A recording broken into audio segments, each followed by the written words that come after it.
raca Holstein është e vetmja racë që sakrifikon edhe veten për prodhimin e qumshtit.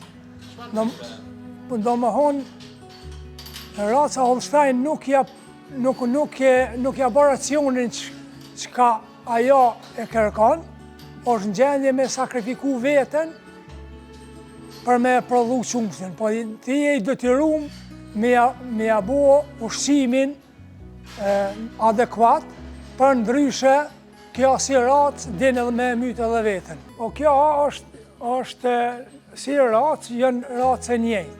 Edhe lopt dallojnë njëna prej tjetrës, secila i ka karakteristikat e veta, secila i ka ato vetit e veta, po si racë munda me fol, raca Holstein është e vetmja racë që sakrifikon edhe veten për prodhimin e qumshtit.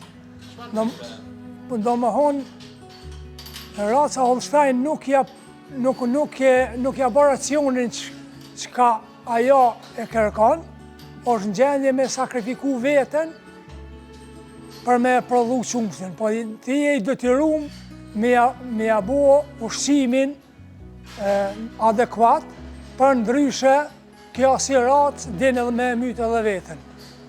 Për shkak të prodhimit të madh. Do të thonë, punët me shku deri të çaj pikë për me i bo kesh vetës edhe me mytë. Po. A ke pas rast tregona çysh ka ndodhur apo çysh e ke vrejti? Po kjo në fillim s'kem pas shumë informacione.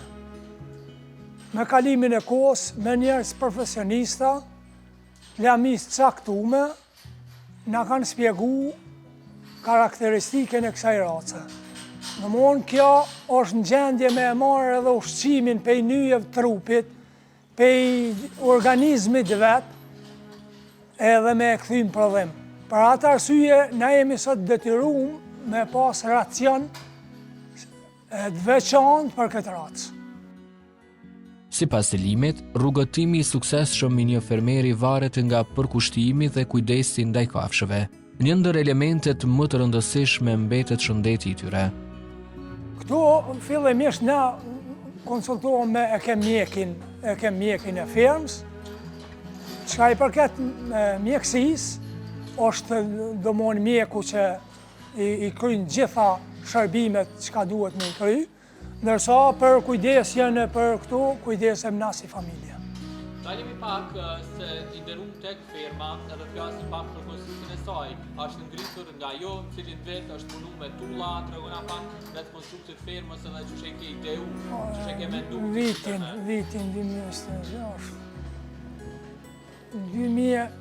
2018 ose 16 nuk jam i sigurt, e kem fitu grant nga Ministria e Kosovës, u kem participu, atër ka qenë 60 me 40, edhe kështu kem ndërtu shtallën, atër kem shku, kem zgjedhë racën, edhe kështu seminar sa jemi këtu.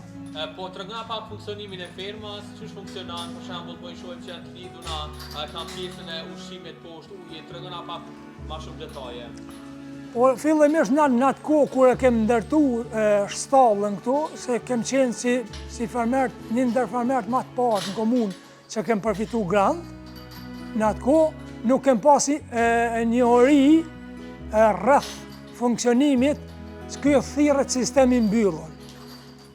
Ndërsa sot bujqësia është shumica në Evropë, jo shumica, po 90% që janë tash e mas dalin në tipet lira. Domthonë kafsha duhet më kone zgjidhne dhe me pas ambientin pak më të favorshme, po kurse si zguxon më kone lidhne, po në atë kohë për shembull nuk kem pas informacion të mjaftueshëm edhe kem ndërtu këtë sistem. Domethënë to qëndrojnë gjatë të 12 muajve të mbyllura. Po. Dhe kjo për vetëm arsye sepse nuk e kem ditë atëherë, për shembull, s'na ka sugjeru kërkush për me dalë një sistem tillë. Tash jemi detyruar për mirëmbajtjen e tyne, kosto është ma e madhe. Çdo gjë në fermën e Selimit është e menduar me kujdes. Ai na tregon edhe për sistemin e mjeljes së lopëve dhe teknikat që përdor për ta zhvilluar këtë proces.